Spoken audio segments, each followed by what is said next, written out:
Halo, Assalamualaikum teman-teman. Aku Sofi Dwi Lestari, mahasiswa Ilmu Komunikasi di Universitas Slamet Sri Kendal. Di video ini, aku akan menjelaskan materi tentang kode etik profesi terkait dengan mata kuliah etika profesi. Mari kita simak dengan seksama. Kode etik suatu profesi adalah norma-norma yang harus diindahkan oleh setiap pelaku profesi di dalam melaksanakan tugas profesinya dan dalam hidupnya di lingkungan masyarakat.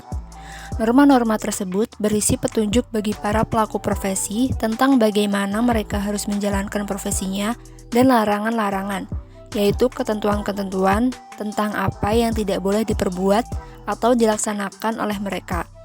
Tidak saja dalam menjalankan tugas profesi mereka, melainkan juga menyangkut tingkah laku pelaku profesi pada umumnya dalam pergaulannya sehari-hari di lingkungan masyarakat.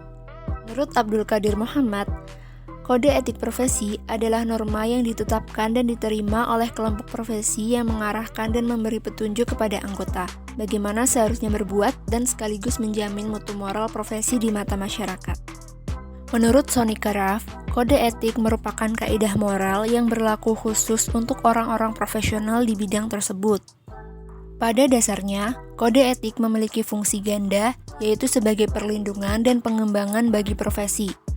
Fungsi seperti itu sama seperti apa yang dikemukakan Gibson dan Michael pada tahun 1945, yang lebih mementingkan pada kode etik sebagai pedoman pelaksanaan tugas profesional dan pedoman bagi masyarakat sebagai seorang profesional. Tujuan mengadakan atau merumuskan kode etik dalam suatu profesi adalah untuk kepentingan anggota dan kepentingan organisasi profesi. Secara umum, tujuan mengadakan kode etik adalah sebagai berikut. Pertama, untuk menjunjung tinggi martabat profesi. Dalam hal ini, yang dijaga adalah image dari pihak luar atau masyarakat agar jangan sampai orang luar memandang rendah atau remeh profesi tersebut. Oleh karena itu, setiap kode etik suatu profesi akan melarang berbagai bentuk yang dapat mencemarkan nama baik profesi terhadap dunia luar. Dari segi ini, kode etik juga mendapat nama atau disebut kode kehormatan. Yang kedua, yaitu untuk menjaga dan memelihara kesejahteraan para anggota.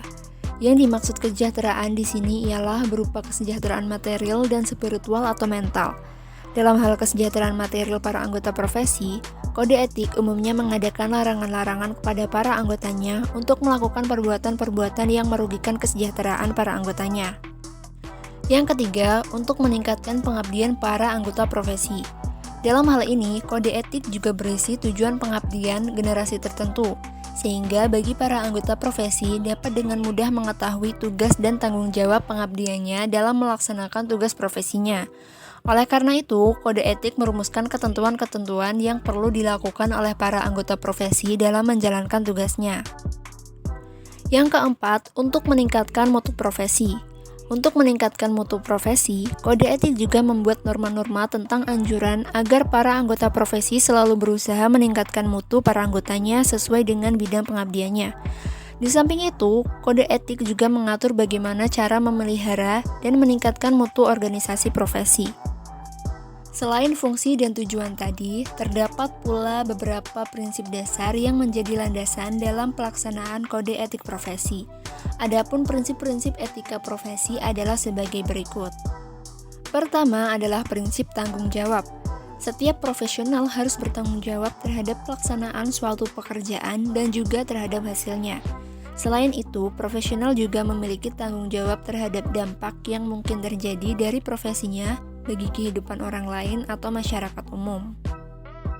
Kedua adalah prinsip keadilan. Pada prinsip ini, setiap profesional dituntut untuk mengedepankan keadilan dalam menjalankan pekerjaannya.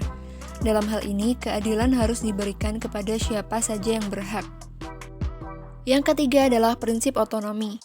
Setiap profesional memiliki wewenang dan kebebasan dalam menjalankan pekerjaan sesuai dengan profesinya. Artinya, seorang profesional memiliki hak untuk melakukan atau tidak melakukan sesuatu dengan mempertimbangkan kode etik profesi. Yang keempat yaitu prinsip integritas moral. Integritas moral adalah kualitas kejujuran dan prinsip moral dalam diri seseorang yang dilakukan secara konsisten dalam menjalankan profesinya. Artinya, seorang profesional harus memiliki komitmen pribadi untuk menjaga kepentingan profesinya, dirinya, dan masyarakat. Perlu diketahui bahwa kode etik hanya dapat ditetapkan oleh organisasi suatu perkumpulan atau perserikatan suatu profesi untuk para anggotanya. Penetapan kode etik lazim dilakukan pada suatu kongres organisasi profesi. Dengan demikian, penetapan kode etik tidak boleh dilakukan oleh orang secara perorangan, melainkan harus dilakukan oleh orang-orang yang diutus dan atas nama anggota-anggota profesi dari organisasi tersebut. Sehingga orang-orang yang bukan atau tidak menjadi anggota profesi tersebut tidak dapat ditundukkan padanya. Maka, kode etik dari suatu organisasi hanya akan mempunyai pengaruh yang kuat dalam menegakkan disiplin di kalangan profesi tersebut.